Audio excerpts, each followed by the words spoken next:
to just hint at the fact that there's a possibility that Falcon can go for an assassin. But of course now, there's a bit more knowledge in the hands of RRQ. They ban away the Harith, so denying that potential late game coming in from ZipX. But honestly, we saw that the Harith really wasn't as dangerous, and for Falcon, it's going to be that Melissa yet again. We'll see, right, if RRQ decides to go with a similar ban they did previous game, because still what's left open is that Beatrix, and that was an amazing game for ZipX previously. They could just be going for a pretty much the same draft at this point unless there is a curveball here. But Falcon, I mean, if they go in with the same game plan, it's going to be a good game for them. There it is. There's the Hayabusa, right? So do they just go ahead and lock in that Beatrix? Of course, of course. I mean, like I said, it's exactly what they wanted. They're going to lock in the Beatrix. Now, does RQ now have an answer up their sleeve for that? We already know most likely they're going to pick up that Claude again, but it's all going to come down to what they put in as their roam, really. Right. I mean, the roamer has more presence, right, in the hands of Vin. That can work as well. They're just going the same. Wow, it's the exact same thing. You're right. I mean, honestly, I always said that Vin is good at picking off people. Kufro is more of a huge team fight kind of hero. So we'll see again, can he get more success here? RRQ, man, doing the same exact thing, hoping for a different result. This is crazy. I mean, you know, wow. Well, since we've already talked about this draft last time, I guess we don't really have to talk anymore. Skip. Yeah, we'll just fast forward to the Landodon. But no, jokes aside, why not, right? I mean, we actually saw this in their previous series, even I think it was with the Blacklist International, where it was a pretty much the same draft that they went with from game to game. But that just pretty much says that RRQ was confident in what they had the previous game. It's just unfortunate for them they lost those last couple of team fights because they did have the lead. They had quite a bit of a lead here, but Falcon happy with what they had against it to counter this draft, and it's going to come down once again to those minute decisions if they can get the snowball. And I think still, even in the jungle, right, really, where does that fall in place? Who grabs this first blood? It's a confusing situation, and I think there's going to be a lot of deja vu here. There's going to be so many moments and movements that's going to look so similar, so familiar to us, and it's going to be very confusing, man. Well, confusing or not, it's the same draft for the next game. The Land of Dawn awaits. It's RRQ and Falcon. Match point still for RRQ. Right. For the most part, I don't think there's any real big difference in the emblems. So again, this is an uncanny, similar game. I wonder if RRQ are going to do things differently, because in the early game, we did see that there's a lot of HP bars getting very, very low, but the first blood eventually was picked up by Falcon. So we'll see if RRQ can break the trend and actually get that first blood this time. I think the only difference here is this time the XP lane is on the top side. So that's how we know we're not, we didn't time travel. It's not a glitch, right? guys. We're not in the Matrix. It's okay.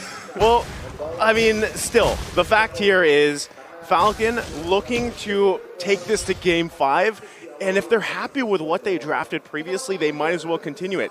I think the biggest thing here for Vin specifically is to be a little bit more cautious on those initiations, but if you want to just take that risk, go for it. You do have, that match advantage too, but still, I feel like even R7, right, going against Yellow Flash, notice the difference too. Yellow Flash running with a flicker instead of the sprint like we saw previously, he makes it work, right? But I do think that Falcon has this draft figured out for now.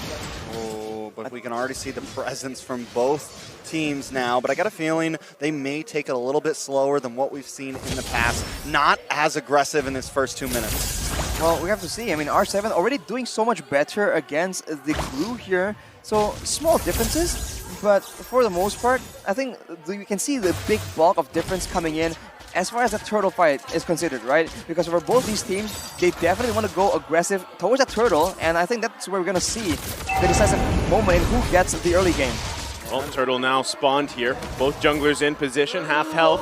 R7 trying to clear that lane as well to get here with Clay. Vin making his way as well. Naomi also getting that level 4 available. Who takes it? Cannon's in a very bad spot in between 3 members, but finally Falcon is here to help. Clay finds the turtle. Ken, stuck against the wall, will go down. So that is a first blood for the side of RQ. Yellow Flash sitting on top of R7, wants to find revenge for his team. will succeed in that one, so it's a 1-for-1 trade, but Turtle goes to RRQ. The first blood goes to RRQ as well, so already a change. Again, we're just being reminded it's not the same game, but in the mid lane, it's the same situation, right? Aggression, wave pushing, and I think the matchup we need to take a look at is also in that gold lane. If ZipX can still get a huge lead in the early game, there's no reason why he can't replicate the same results of the previous game. That is something that RRQ needs to keep in mind, and maybe they'll try and spend more time and resources to ensure that Skylar is the one snowballing instead. Well, check out this M4 stat here. Albert is the third player to surpass 200 kills in M Series, joining Chuka Guys and Oheb. So Albert, obviously, I mean, everybody knows at this point, Albert is a incredible player, really a component here for RRQ to work around.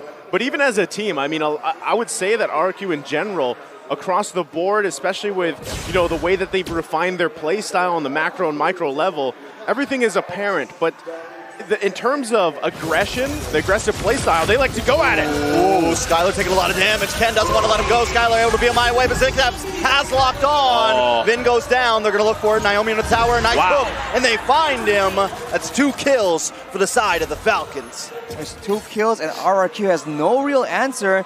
The early game from Falcon, yet again, showing to be very, very strong. The Beatrix and the Franco being a very deadly combo. For RRQ, though, they're just trying to recover and still waiting for the next neutral objective. Albert is still farming pretty okay, but the longer he lets this go on, the more he is susceptible to getting taken out by the damage that is scaling from the side of Falcon. Wow, look at that. The bottom turret already chunked down. It's almost completely gone here. ZipX, similar like last game, he's having a pretty good time on this Beatrix as now they fight for the turtle. Yeah, Albert's going to take his time this time, along with RRQ. Look at Vin, cocking up, trying to land something. Does not land, though. Yellow Flash is on to Albert, though. Albert takes the turtle, and now it's a battle. In the middle, Ken able to take out Vin, but Skylar takes out Ken. It's a 1-for-2 currently. No, 3 members of Falcon down. Albert finds Yellow Flash in the final moments of that fight. RQ takes the advantage. That's a 3-for-2 for RRQ. They're able to get a huge combo going in, and of course with all the AoE they have in this early game, they got a bit of a lead. But later on, if they replicate the same kind of playstyle, remember, ZipX will be out-damaging Skylar unless he gets nuked in the initial engage before that. So that's something that RRQ needs to adjust once they go into the mid-game. Looking at the emblems right now, Demon Slayer for both jungles, nothing really too surprising, but with all the mages going Mystery Shop, both teams are trying to go for early game aggression. Well, Albert got that, right? And, I mean, even looking at emblems, looking at items here, the one thing that's apparent is why Fredrin is picked so often. You see that clump that Falcon really goes into when they're team fighting, especially around Naomi.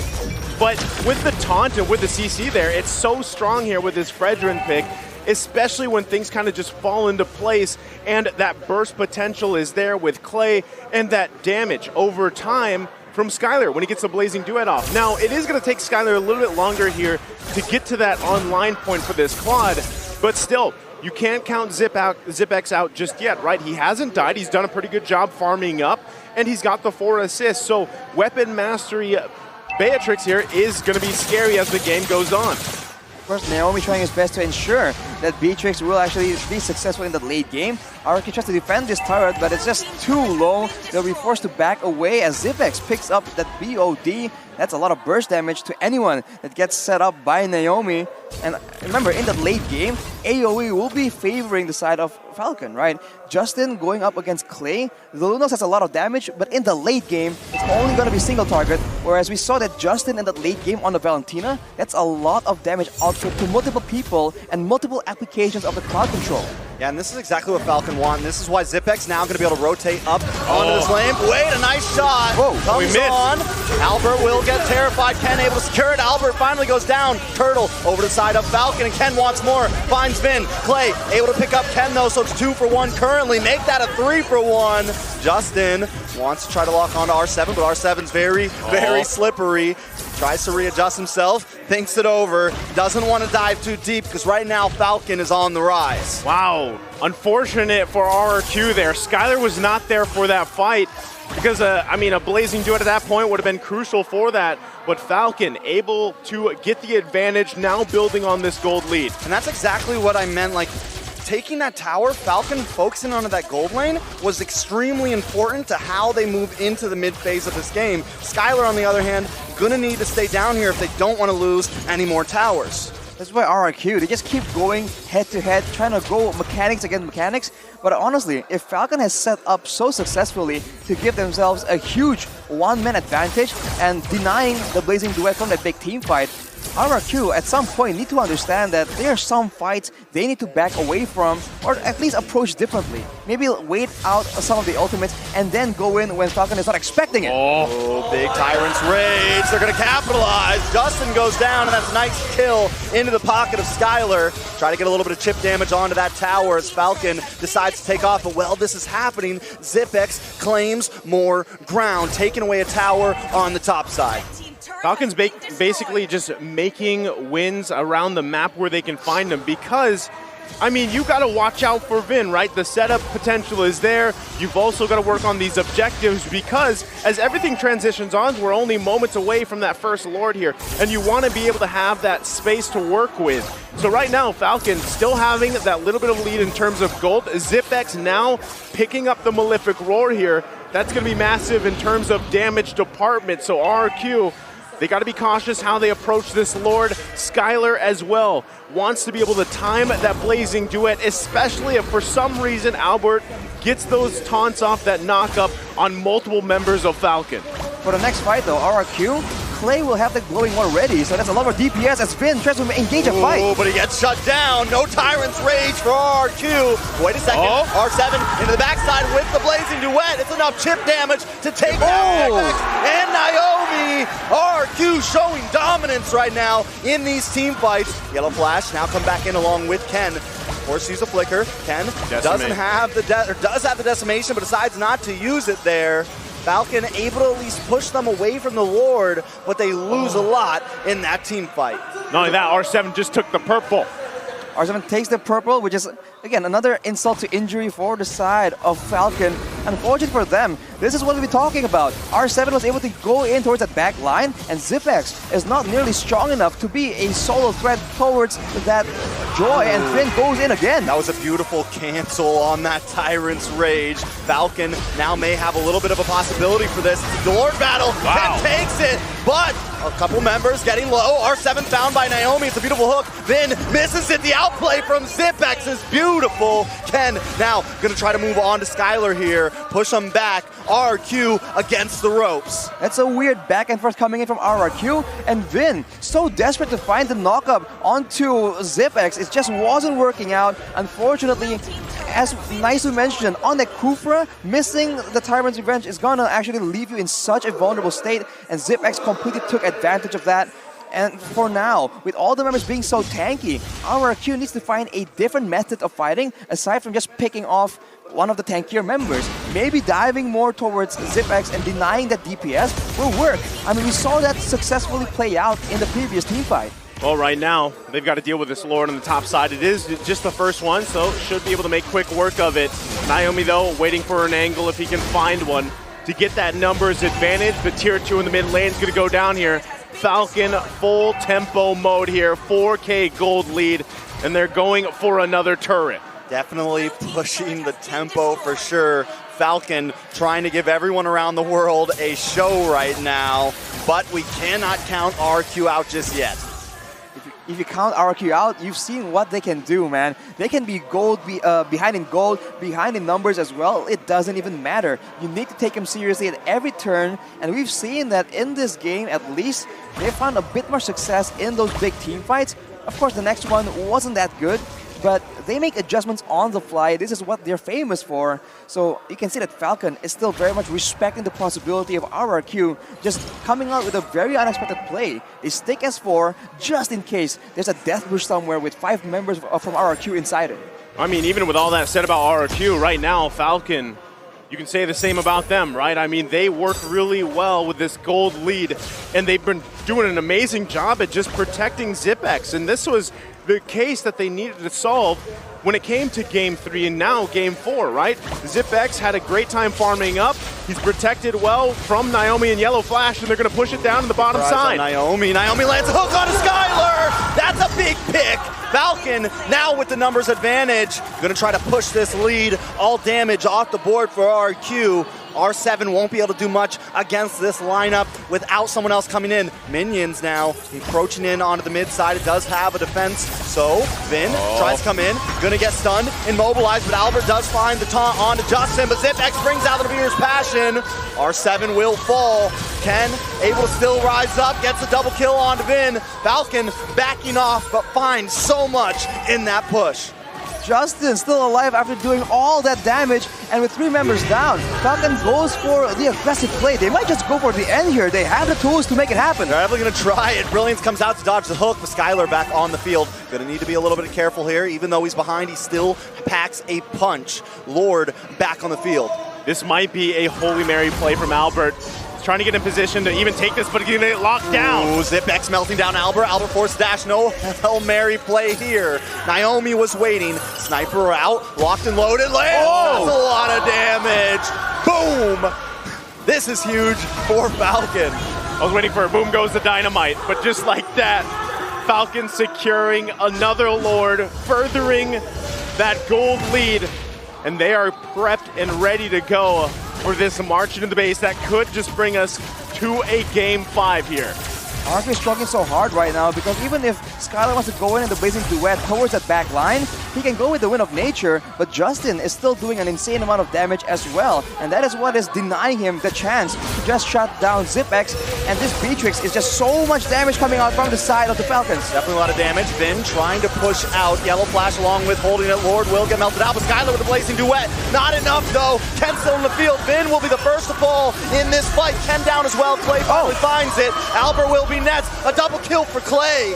Justin still looking for something. It's 2 for 2 currently, but Falcon maybe staying a little bit too long. Yellow Flash needs to be careful here. R7 and Skylar onto it, and that is a pause. We're jumping back in after that little break here. And as we catch up, it is Falcon going to go ahead and retreat, regenerate, and get ready for the next objective push. Still, it was a 2 for 2 trade. Falcon having quite a bit of immortalities available to them as well. But still, like Arashi mentioned, RQ's got to be able to solve the issue of Zipex, take out that impactful damage, and meanwhile, even avoid all those iron hooks that have been on point so far from Naomi. On that note, we saw that play in the bottom side where Naomi was able to hook Skylar despite everyone being in the same spot. RRQ need to coordinate and again, decide who needs to take the iron hook, worst case scenario if it cannot be dodged. But if you look at the items right here, R7 already adapting his build, going for the blade armor instead, ensuring that he needs, to survive just a bit longer, being that much more annoying for Zipex to deal with. But of course, with all the items completed for Zipex, including the Has Claws, there's a chance he can just out-sustain the damage coming in from a semi-tank Joy. Well, right now, Conceal Play going to come out here. I think they just want to avoid these hooks.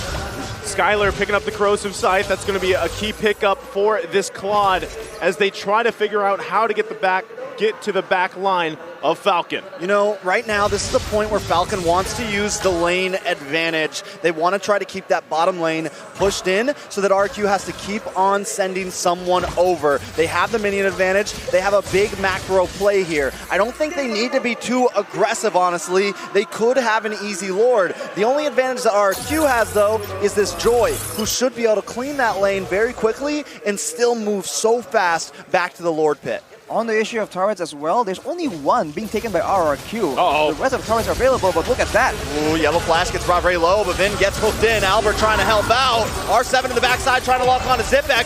Zipex just too bulky. R7 wants it, forced to retreat. Now Namir's passion comes out, and Justin finds R7. Next might be Albert. He's a bulky boy, though. Snipe shot comes in. Immortality pops. Albert's still on the field. Not enough. Ken finds him. Now it's 3 up against 5, and a Luminous Lord on the field. This is rough. That was a rough time to get picked off in a bad position there. Skylar, if you notice, he couldn't even join that fight because he was half health, and somehow Yellow Flash was able to attach himself to Skylar, forcing him even further back to heal up. And just like that, again, Falcon grabs themselves a Lord. looking to siege the base of RRQ. Most definitely, Falcon going to move in onto this inhibitor. They break it down. Play Vin. Vin's going to get hooked. Can't finish the Tyrant's Revenge. Will go down. Zinbeck's picking it up. Skylar with a blazing duet, though. Naomi brought low. Able to get away with a sliver of health. R7 trying to help out, but Ken is now here. He has an immortality, so you know he's ready to go. Minions do land on. Lord has not spawned yet. I don't know if Falcon wants to push so deep, but they have a huge gold advantage. Lord finally on the field now. Falcon going to think about how they want to do this push. They're just sieging slowly but surely, and that range advantage is just so annoying. And we can see that Skylar, he can't even go in full towards the back line. He just has to try and dance around and use the max range of the Blazing Duet. And Clay gets chunked down, and Falcon makes their move. And Albert trying to push this Lord a little bit to the bottom side. Ken comes in. Albert, R7, very, very low. Lord. Albert goes down first. Lord onto the base. Falcon closing the distance, bridging the gap, and taking us to game number 5. We wouldn't want it any other way. I love Mobile 5 Legends. games is what we want here in this type of match. And at the same time, in this triple header day, crucial game ahead of us, Sarashi. It's a chance for Falcon to come in with a reverse sweep, and that is a scary prospect for RRQ. The momentum right now is on the side of Falcon because of their 2 insane performances, and we know for a fact that RRQ, occasionally, they do struggle in that mental aspect. That is the